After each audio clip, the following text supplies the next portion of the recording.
Bonjour et bienvenue à notre troisième capsule. Cette fois, nos expertes répondent à vos questions sur la gestion du stress. Donc, première question, j'en demande. Je ne suis pas capable de me lever le matin. Est-ce que c'est normal? Ben, ça dépend. Le cycle de sommeil, c'est la première chose qui est de balancer en période de changement. C'est certain que si tu te lèves à 10-11 heures le matin, tu n'auras pas envie de te coucher avant 2 heures du matin. Ça fait que tu es moins productif le jour, tu as plus envie de chiller, de faire du Netflix, de gamer, que de travailler. Puis le soir, ben, tu t'endors pas. Pas mal ça qu'on appelle un cercle vicieux. Puis si tu es pogné dedans, ben, je te conseille d'abord de mettre ton cadran à une heure raisonnable le matin, genre avant 8 heures. Même si tu t'es couché à 3 heures du matin. Tu fais ta journée normalement, même si tu es super fatigué, surtout pas de sieste. Je te garantis qu'après quelques jours de ce régime-là, le soir, tu vas être brûlé, tu vas avoir envie d'aller te coucher assez tôt. Parfait, merci les filles. Donc, prochaine question nous provient de Raphaël. Raphaël nous demande, je me sens super stressée. Même si tout va bien dans ma vie, je vis dans un appart, confort, j'ai de l'argent, personne n'est malade autour de moi, qu'est-ce qui ne va pas avec moi? Est-ce que couper mes cheveux moi-même pourrait m'aider à retrouver un peu d'estime de moi et de motivation? C'est bien normal, Raphaël. C'est la situation qu'on vit présentement qui n'est pas normale. La quarantaine et la période d'isolement social qu'on vit actuellement ont des impacts sur nous et sur notre santé mentale. On peut avoir peur, être en colère, se sentir démotivé, être confus, puis c'est bien normal.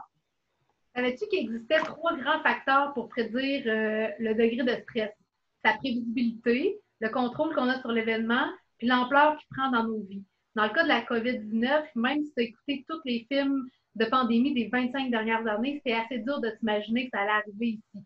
Donc, pas super prévisible. Je suis un peu, je sais pas toi, Raphaël, mais moi, ben, comme bien de monde, peut-être pas le docteur Arruda, lui, c'est différent, mais à part nous laver les mains et rester chez nous, on n'a pas trop de contrôle sur cette pandémie-là. Finalement, ben, je trouve que ça n'a pas pire d'ampleur dans nos vies, mettons. Donc, je te répète, c'est vraiment normal que tu ressentes les effets sur ta santé mentale présentement. Puis pour tes cheveux, Raphaël, en passant, si tu suis nos conseils, ça devrait aller et tu vas peut-être éviter une catastrophe capillaire ou un toupette trop court. Donc, la prochaine question, ça nous provient directement de notre directeur adjoint des études, M. Pierre-Étienne Beausoleil, et il nous demande comment éviter de porter mes mains à mon visage. Alors, excellente question, mais celle-là est très facile. Donc, on conseille un beau maquillage d'Halloween. Donc, ça peut aider énormément. Merci. Personnellement, là, je recommanderais celui du tigre en hommage à Tiger King.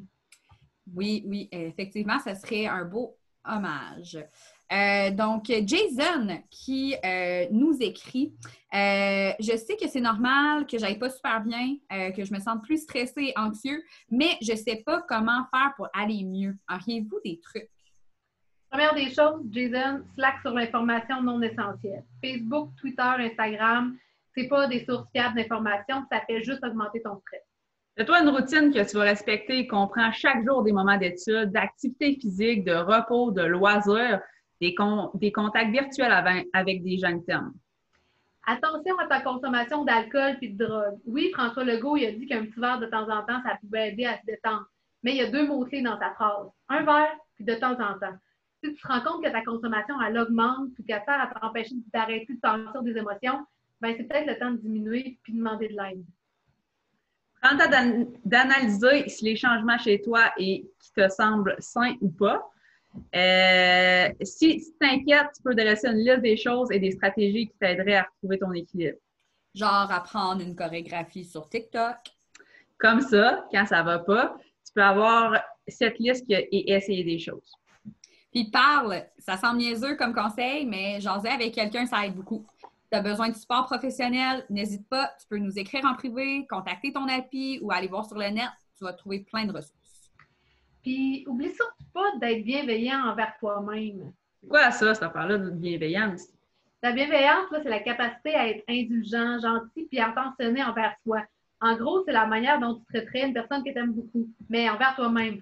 Tu ne dirais pas à ta meilleure amie qu'elle est complètement folle de se sentir anxieuse en cette période-là ou que toutes nos vies sont chamboulées. Non, tu ne dirais pas ça. Ben, c'est ça. La bienveillance, c'est de ne pas te le dire à toi, justement, de ne pas te taper sa tête toi-même. Merci beaucoup, les filles. Donc, une dernière question pour la capsule d'aujourd'hui. Donc, Julie qui se questionne, pendant le confinement, je vois du monde faire du pain, apprendre des nouvelles langues, faire du jogging et travailler plus que jamais sur leur cours, genre mon chum. Moi, j'ai le goût de rien faire. Je me sens démotivée et déprimée, qui est normal entre nous deux. Il y a plusieurs réactions possibles face au stress. Certaines personnes vont être plus inactives, tandis que d'autres auront tendance à être hyper actives. L'un n'est pas nécessairement mieux que l'autre. Tu sais, si toi, tu te sens plus inactif, je te conseille d'abord de commencer à faire une routine. Ça va t'aider à te sentir efficace et à être fier de toi. Pour ton chum ou toutes les personnes qui sont super actives, l'important, c'est qu'ils prennent du temps pour évaluer les priorités puis être à l'écoute de leurs limites, de se trouver un équilibre, en fait. Bref, l'important, c'est l'équilibre entre l'action et l'inaction. Donc, Julie, Jason, Raphaël, Jean et Pierre-Étienne, on espère vous avoir aidé. N'oubliez pas que nous sommes disponibles. Contactez-nous par Mio. Bye bye!